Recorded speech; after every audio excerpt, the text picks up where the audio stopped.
Welcome to the Therapist Burnout Podcast. Today, I am doing some hot takes on AI and therapy and the stuff they're trying to market us. Oh my gosh.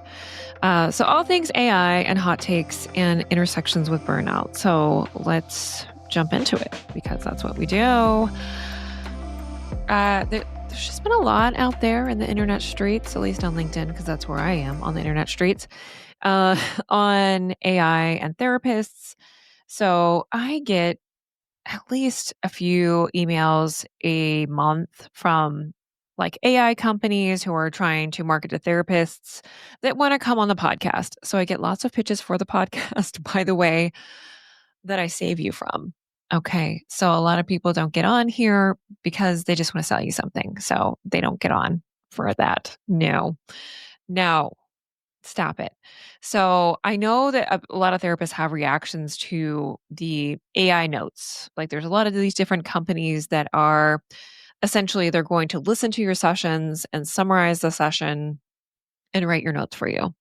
So the marketing tools from these AI note companies are, I think, a lot of times talking about like, and I had one actually message me and say, our clinicians say that their notes are one of the highest factors in their burnout, which I guess in some ways is fair. Notes are a big pain point for them, but that's not the whole story. That's not, I think reducing burnout to notes is really reductive and doesn't really capture all the systemic issues where burnout comes from.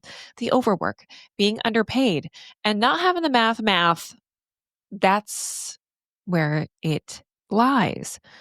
But there's a lot of money behind these interventions and I can see the utility. I use AI every day and it's like summarizing my podcasts and helping me write. So I use, tools that incorporate AI in a confidential way for report writing. So usually like a grammar checker, things like that. What other things do I use now for AI? I know that some therapists, are starting to use it in other ways. Perhaps I've heard some therapists, and I'll get into the LinkedIn comments because I started a thread on there. If you don't know who I am, I'm Dr. Jen Blanchett. You can find me on LinkedIn. That's where I hang out. So if you want to jump into some of these discussions, I would love you to come in and just put your 2 cents in there because it's important. Where was I? Oh my gosh.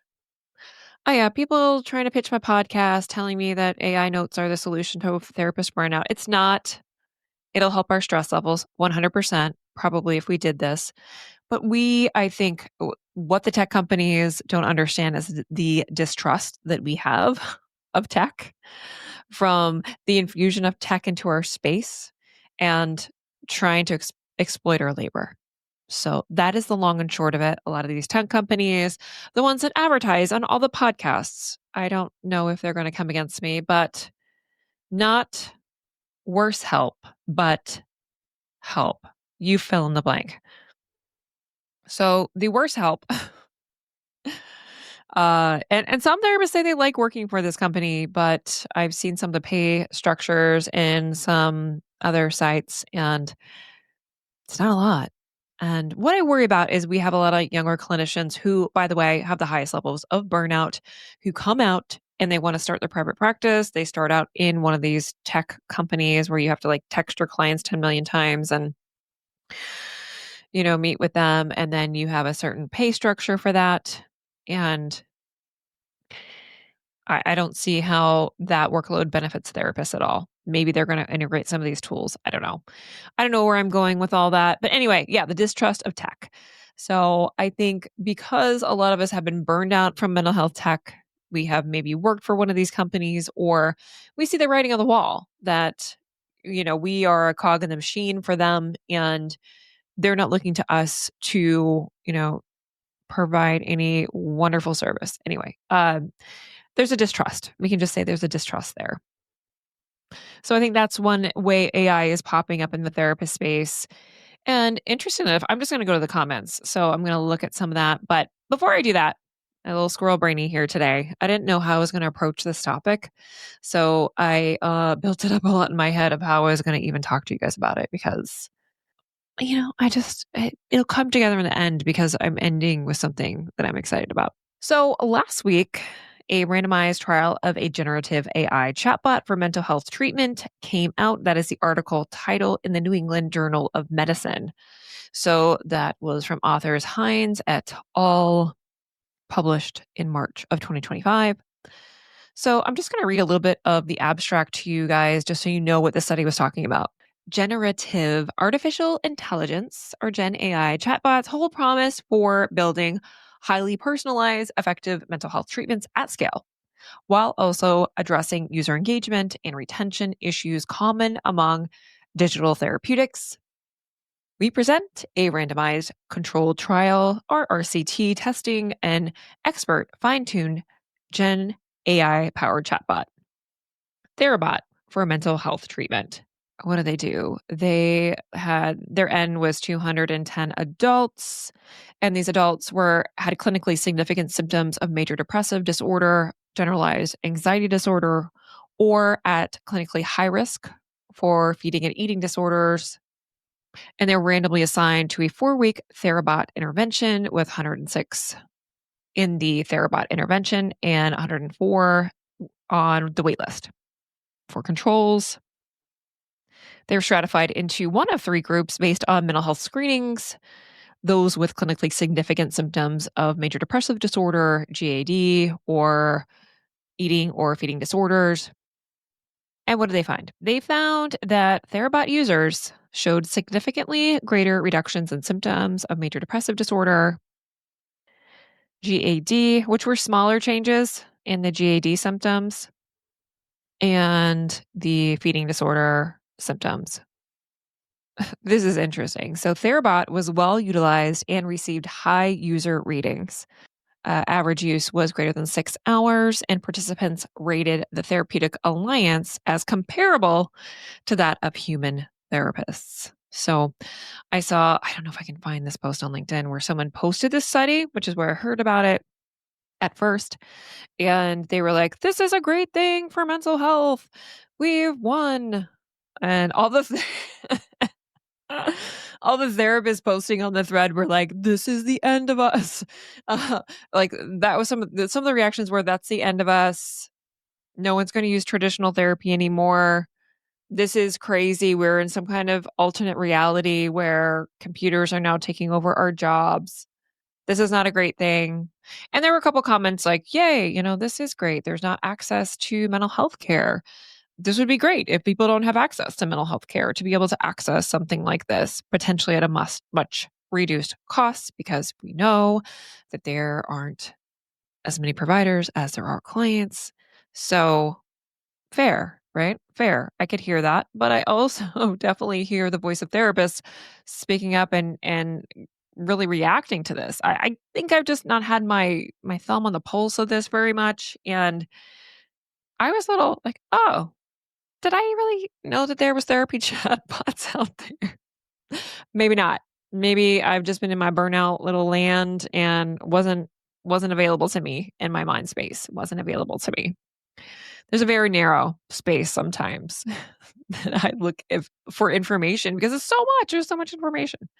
So it makes sense now when therapists comment a lot of times on these AI note tech solutions to have AI listen to your sessions and then write your notes, that they're going to train Therabots to take our jobs. So no, thank you, tech. We're not doing that. We're not signing up for that today. But valid conclusion, but that we might think that, right? So in this post on LinkedIn, I kind of started saying that I keep hearing from therapists that it's hard to keep up with how much things have changed in the last 5 years in the therapy space. Like it's hard enough just to keep up with, like, okay, what's the hot therapy modality and what training do I want to do? I mean, that's hard to keep up with, like our own skills to make sure that we know stuff. Then, we have this infusion of tech that has really exploded in the past 5 years in our space. And I think what I hear is like, you guys are concerned, I'm concerned as well, that any of it feels safe, ethical, or confidential. Destructive tech companies, I just spoke a lot about that. This is a problem I have with the therapy chatbot. I don't conceptualize that as therapy because I guess to me, psychotherapy is a human experience.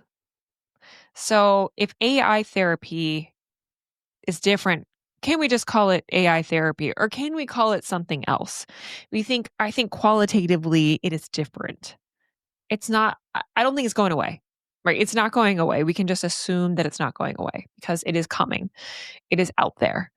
But my problem is calling it quote unquote therapy because it does not involve the delivery of human care.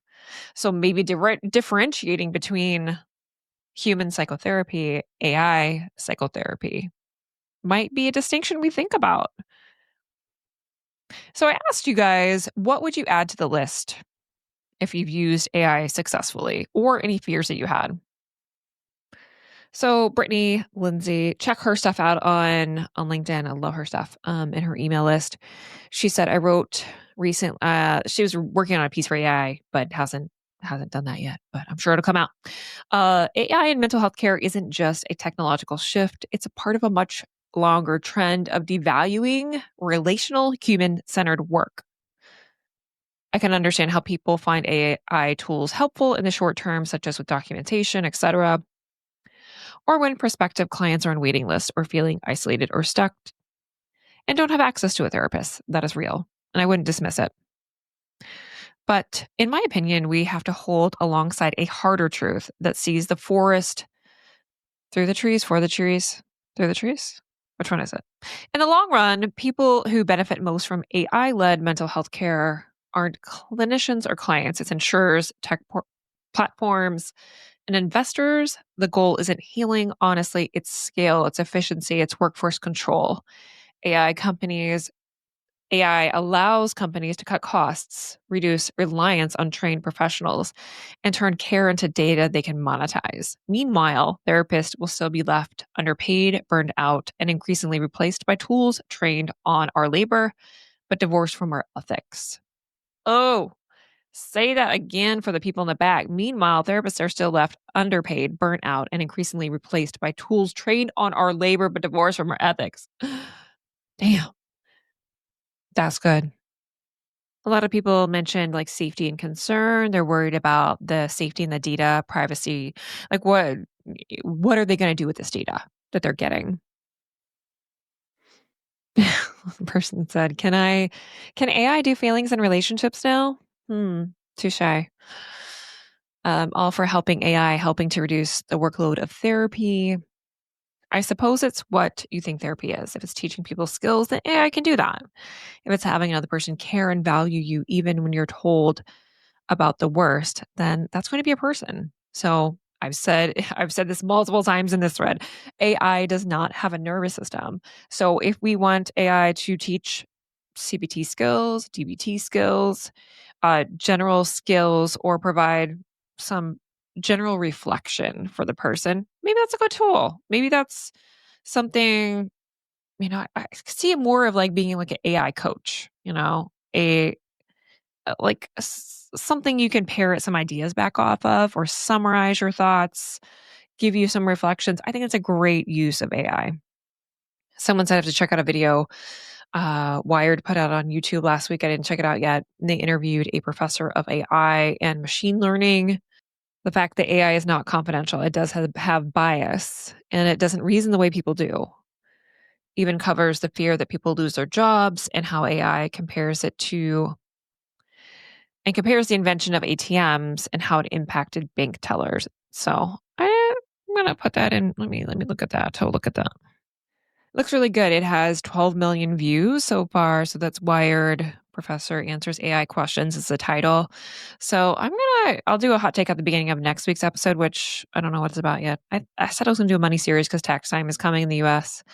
Uh, I might just be squirrel brain again. We'll see. I don't know. I'm pretty busy with my contract job right now, so you might get squirrel brain for a while. You tell me you like it. Check out that Wired video. Looks good. This person said, it might be an unpopular, Pierre Leo Nielsen?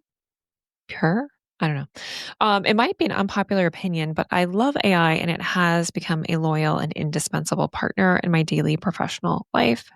That said, I'd never AI do anything for me, let alone instead of me. Rather, AI collaborates with me, inspires me, helps me structure my thoughts, challenges me with feedback, and supports my creativity. I think of it as a highly competent assistant when I supervise closely, but who still meaningfully lightens my load. And that's what I use AI for too, as well. And I don't have a fear it's going to replace me, at least in my lifetime. I mean, I could be wrong. I could be wrong and we're like, living some kind of like futuristic cyborg life in 5 years. I don't know. It's fine. And then furthermore, for what it's worth, my clients and I are far more anxious down Far more anxious and down, depressed, I guess, this year than we were last year, but AI has nothing to do with it. The causes lie elsewhere. Truth. Yes. And I think we see that mental health data. I talked about anxious generation. I've talked about the rise of social media and the rise of the smartphone, which coincides with a stark rise in mental health symptoms and an increase in isolation. So as AI does more for us, we might rely more on it. Yes. We might be able to like put ourselves into a CBT thought record like nobody's business, but we might feel still alone and sad and anxious. I I don't know. I'm just thinking that's a reality if we rely only on it for connection.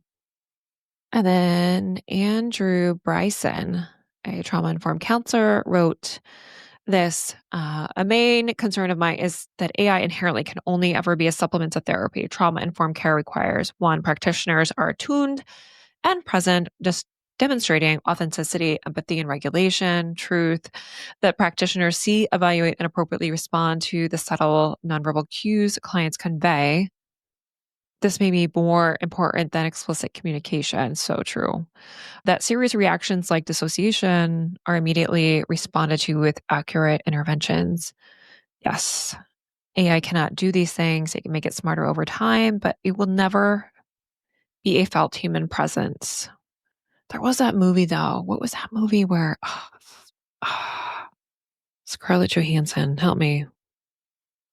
This is interesting. So I'm looking up the Scarlett Johansson movie that featured her as it was like a voice AI, and she had a relationship with a character, and she had a open AI clash over her own image and likeness.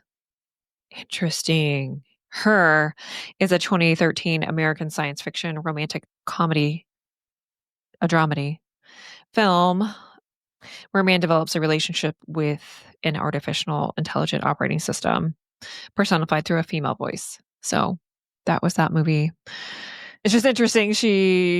And is in some legal situation over AI, which makes sense because she had a movie come out about AI. Makes a lot of sense. I wonder if it's more prevalent in modern day society, like to disassociate with scrolling behaviors, because I was just doing that the other night. As one therapist says, they collaborate with clients to see how they would like to use AI to support their treatment plans in conjunction with therapy. In that regard, I'm very happy with the technology, but with the caution to my client to not share anything personally identifying with AI. That's from LCSW, Jennifer Horton. I use gaming and lightsabers with IT professionals. I can't, that's just their intro in LinkedIn. I love that. I use gaming and lightsabers. That is an awesome bio. I'm liking that. Rebecca Rydell, counselor in training and professional writer, editor, copywriter, says this is an interesting topic. I'm a counseling student working as an AI trainer to pay the rent. Harmlessness training is one of my favorite tasks. Some models are trained to identify concerning mental health patterns and refer users to trained therapists and hotlines. Then it can walk the user step by step to get help. Finding a therapist is often a multi step process that can be daunting. First, you need to find an in network provider, freaking insurance. That's in the US if you're not in the US. I don't even know. I mean, I guess there's universal health care other places, or there's no care, right? Make calls and emails and find someone who's available and fit your busy schedule. It's just hard. AI can help navigate a complicated system and follow through with the multiple tasks required to make that first appointment. Yeah, I mean, I think AI could be a great tool for like a waiting list management, perhaps. So if you're first reaching out, that AI can connect and say, like, hey, you're available for a like this, your therapist is available for consult next week. Here are some tools and resources. If you're needing to connect with providers sooner, call this number, call that number. That could be a good use of AI for sure. Yeah, so that's a LinkedIn roundup on AI.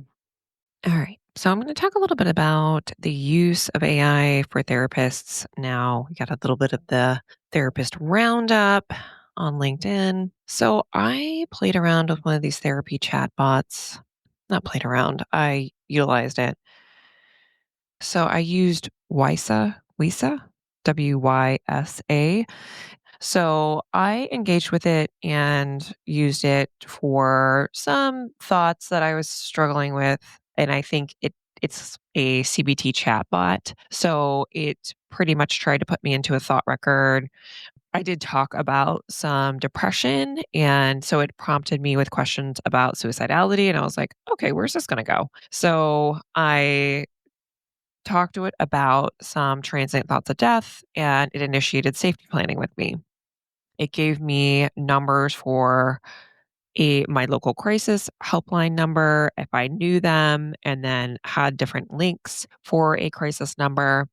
But what I have with it is that it tried to safety plan for me, which I find okay. On the one hand, that that's a resource, right? If someone's not in therapy, that they're given this information is good information to have to connect with a therapist. But for the therapy chat bot to say, okay, what are your triggers for suicide? What are the things that you need to do to keep yourself safe?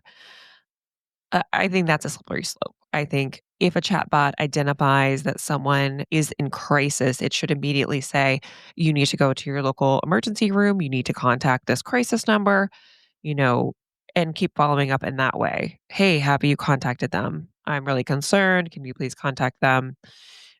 Yeah, I just struggle with that piece of the chatbot engaging in that way. And plus, so I engage with that, I was trying to see what the chatbot would do with that information.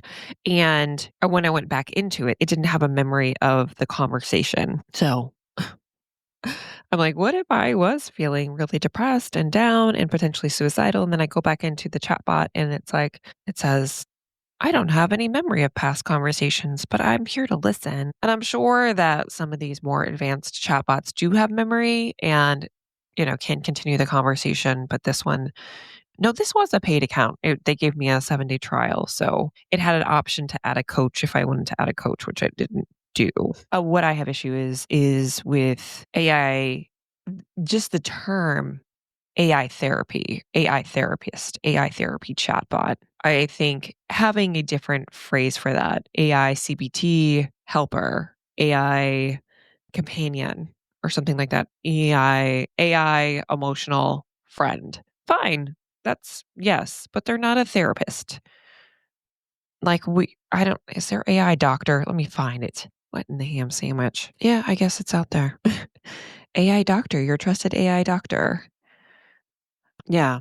So, anyways, I I just think as therapists, psychologists, we have a hand in what we're calling things, right? Our skill is in describing and adding to an emotional experience of what describing things. Like that is our gifting, is how we can help the world describe what service they're getting and help them understand, because I think the general public probably doesn't understand what happens in a therapy room. And if you were like me when I practiced, I did not practice in a way where I utilized a lot of the manualized therapies. I utilized EMDR and also more experiential therapies using human presence, using immediacy, reading nonverbal cues. That was a lot of the work that I did in therapy. Of course, I brought in some of those interventions that we know can be helpful. I think CBT is a great modality. It helps us understand our thought processes and the connections between emotions, situations, and that cognitive triad. Helpful, very helpful, but it is one piece of the puzzle. I think grief work cannot be done by a machine. Maybe it can help someone identify, hey, do you know what resources are available for you if you are actively in grief? These are some tools that some people have found helpful according to research, X, Y, and Z, whatever. Fine, not a problem. But what I know helps in grief is the witnessing that a human does to see the pain you're in and acknowledge it. So that is something that cannot be replaced. A recent article on the APA's website, American Psychological Association, it's titled Artificial Intelligence in Mental Health Care. And they go over the different types of AI and how AI is utilized in clinical decision making. Of course, I think it's projected to grow. It's going to grow. So I think for therapists, sometimes I see posts like, therapists, get on board. If you're not on board, it's going to pass you up. And I'm like, stop. Just no one wants to hear that. Just no. But let's get into it. So administrative use, yeah, sure. Automating scheduling and appointment reminders, streamlining routine communication, such as providing educational information. I think that could be a great tool. It has great applications in providing that educational component to therapy that feels like it's mundane for us and routine to provide information, psychoeducation, great use. Generating clinical notes, I think it can be great in that way if it can be done in a way that feels ethical and safe for therapists. Facilitate billing, such as checking insurance benefits and completing prior authorizations and submitting claims. Yes, I think that can be great. How about it can work on our behalf to advocate for these healthcare systems that want to reject claims? I would love AI to do that. So, can we sign us up for that one, please? Clinical use, early detection. AI has the potential to aid in early detection of individuals who may be at risk for developing mental health conditions. Yeah. So, perhaps by noticing patterns from data or analyzing medical records, mm, I don't really love that idea right now of AI looking at medical records, but perhaps it can detect things earlier. Like if I thought about this differently, right? If it was cancer and AI could somehow pick it up differently or pick it up earlier and save lives, yeah, I mean maybe in 10 years it'll just be integrated and we won't know any different, right? Okay. Clinical support. AI is being incorporated into many types of clinical support tools, digital therapeutics, which are evidence based, clinically validated software programs, and a category of digital tools. Yeah. So, again, using like a CBT based skill, something like that. We talked about that. Training uses. So, to help train clinicians, it's not going to train them how to listen better, though. Yeah, I don't think that application, but maybe in case studies. I don't know. Yeah, sure. Ethical considerations for AI. So there's so much potential. So presently there's no overarching US federal legislation of AI. Key federal agencies have oversight over aspects of AI use. Great. So the FDA does have some regulation over AI and machine learning, and the APA does collaborate with the FDA. Great. Okay. We shall see. We shall see. See what else. Another article by the APA, AI is changing every aspect of psychology. Here's what to watch for. All right. So, and this article is based on speaking of psychology, which I listen to often. And this is by Dr. Tom Griffiths, a professor of psychology and computer science at Princeton. All right. Some quotes from the article. A lot of people get resistance. If we're thoughtful and strategic about how we integrate AI, we can have a real impact on lives around the world. So they also cite, despite AI's potential, there's still cause for concern. AI tools used in healthcare have discriminated against people based on their race and disability status. Rogue chatbots have spread misinformation, professed their love to users, and sexually harassed minors, which prompted leaders in tech and science to call for a pause on AI research in March of 2023. So in this article, they asked the question, is AI safe to use? Is it ethical? What protections could help ensure privacy, transparency, and equity as these tools are increasingly used across society?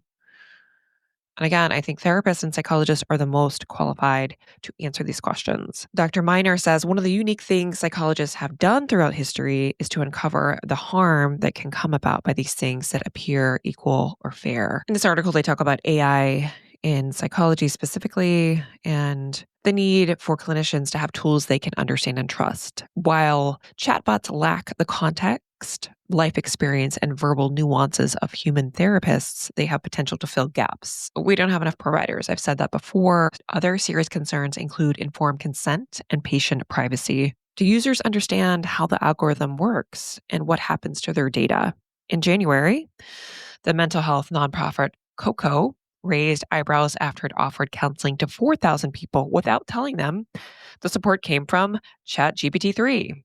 Reports have also emerged that getting therapy from generative language models, which produce different text in each interaction, making it difficult to test for clinical validity or safety, has led to suicide and other harms. So, the therapy chatbot that I used, WISA Chatbot, does not use generative AI, but limits interactions to statements drafted or approved by human therapists. It does not collect email addresses, phone numbers, or real names and redacts information users share that could help identify them. So Miner and his colleagues are using AI to measure what's working well in therapy sessions and to identify areas for improvement for trainees. Interesting. And that was in 2022, so that was a while ago. For example, natural language models could search thousands of hours of therapy sessions to surface missed opportunities to validate a patient or failures to ask key questions, such as whether a suicidal patient has a firearm at home. Yeah, I mean, again, I think we just have to conceptualize if I'm putting myself as I'm in therapy, so how would I feel if AI was analyzing my sessions and I'd have to provide my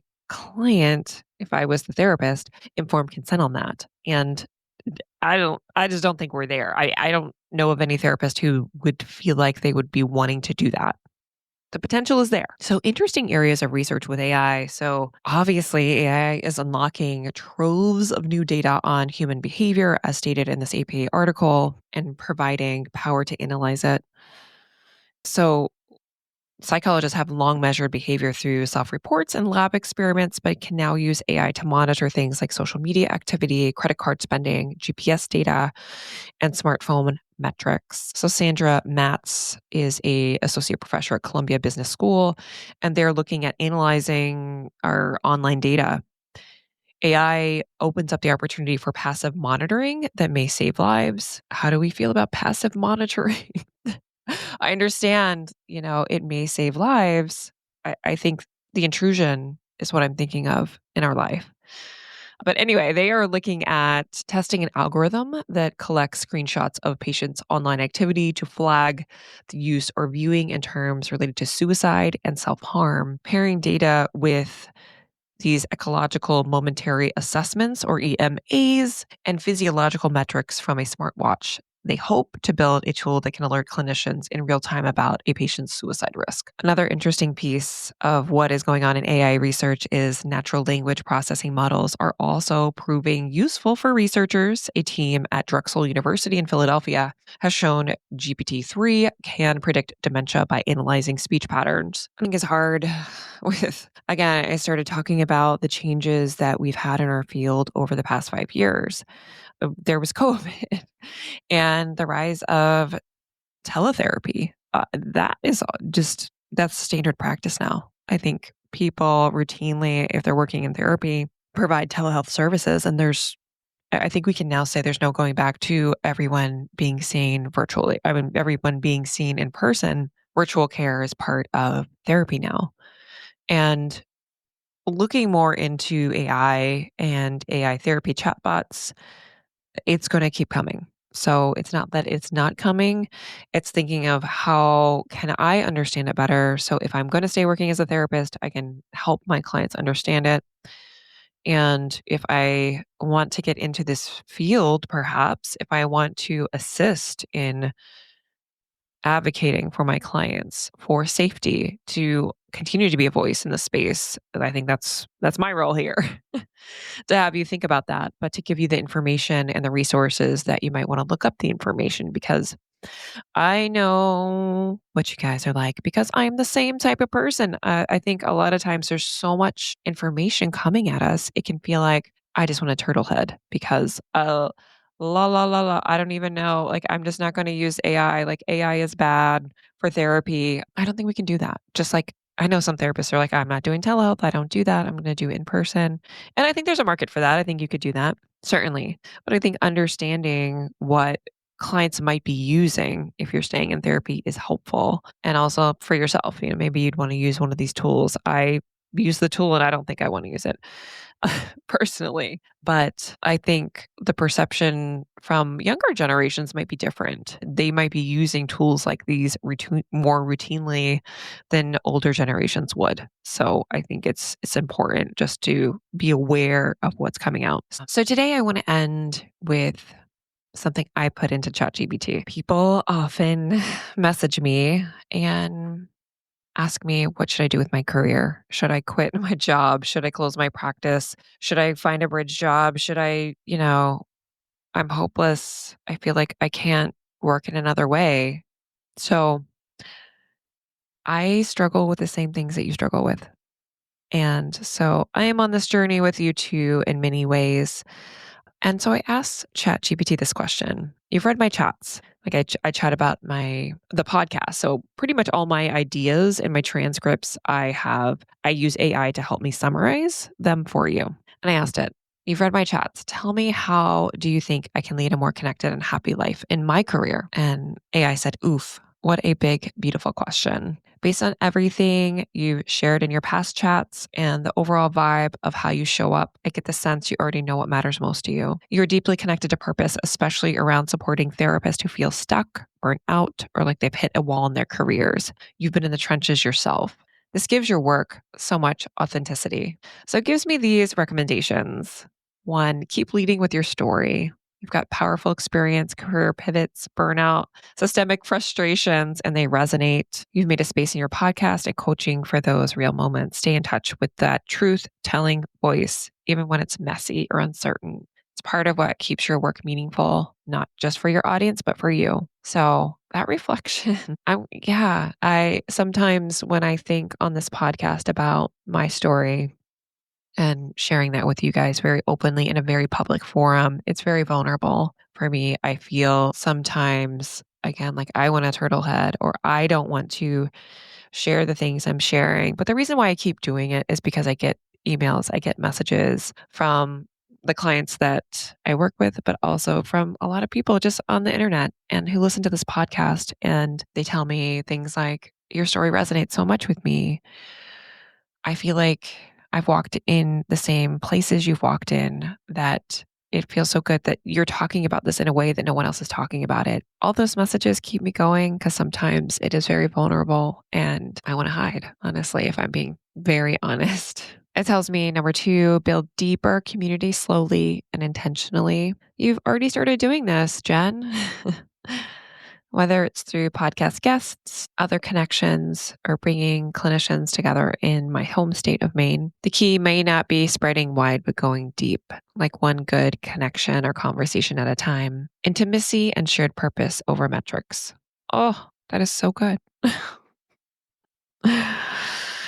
Yeah. And yeah, I was just reflecting on the deeper connections that the podcast has created for me, especially a couple few relationships, certainly. And also with my coaching clients, every time I'm on a call with one of you therapists who have found me through this podcast or through my LinkedIn posts, I'm really grateful because I think what it's helped me see is that it's a universal experience a lot of people are struggling with in burnout. And I'm grateful for these relationships that have been created. Three, it says, let your business support your life, not the other way around. You know the burnout signs. Yes, I do. You probably overfunctioned and overcared more times than you can count. Damn. I'm going to read that again. You've probably overfunctioned and overcared for more times than you can count. Oh my gosh. I know that's resonating for you, therapist. So, a connected, happy career for you probably looks like a slower calendar, projects that energize you, and a space to play with your ideas without monetizing them right away. and enough rest to stay grounded in your own body. And this is just all from my reflections of what I talked about on the podcast, what I tell ChatGPT I've struggled with over the years from my story and with integrating the stories from you guys. This is emotional, so I'm pausing a lot. As some of these pauses get edited out, but they're like 30-second pauses. I want just let my podcast go for 30 seconds with a pause, but I am pausing, I'm breathing, I'm tearful for let evolution be part of your brand. You're not static, and your work doesn't have to be either. What if your offering shifted over time depending on your own seasons, growths, or interests? Your people will follow if you stay aligned. I don't think you need to pick one lane forever. You're building something that feels alive. That hits. That is hitting. I've been bubbling with this idea of bringing therapists together in person for a retreat with the focus on feeling alive again. That's what been my focus this year. That's like my focus word is alive. The reason, and I say this so much on the podcast, the antithesis of burnout is being alive because what burnout feels like is depletion and stagnation. 5, make time to be off stage. You hold space, you produce, you guide, but what's your off stage version doing? The one who doesn't have to be a podcast host, the coach, or the person who figured it out. Time for that version of you alone or with the people who you see without needing anything from you is crucial. And I know I know therapists will resonate with that, with the being the person that holds the space, being the person that is the guide, being the person that quote unquote should have it together. And I think it just dovetails with the need to really be truly off being a human, being with people that know you, that love you, that care for you. So this reflection from AI, when I got it, I was like, wow, that's powerful. This is so powerful. There is so much good that can happen from it as well. So I wanted to add with this reflection and how it landed for me when I got this back from me using this over the past year and a half of doing this podcast, that it can have powerful reflections, but it's just not the same as having another human see you and know you, but it's still powerful. So if there's a way that we can integrate some of the power that it can provide, this innovation that we're seeing in our lifetime, which is very cool, they can be helpful. I think of the parallels between the advent of social media and that newness, the connection we felt with other people when it first came out, how it really changed the game for us. And then the thing that we thought would help connect us to other people, and we could find people that we haven't talked to for years.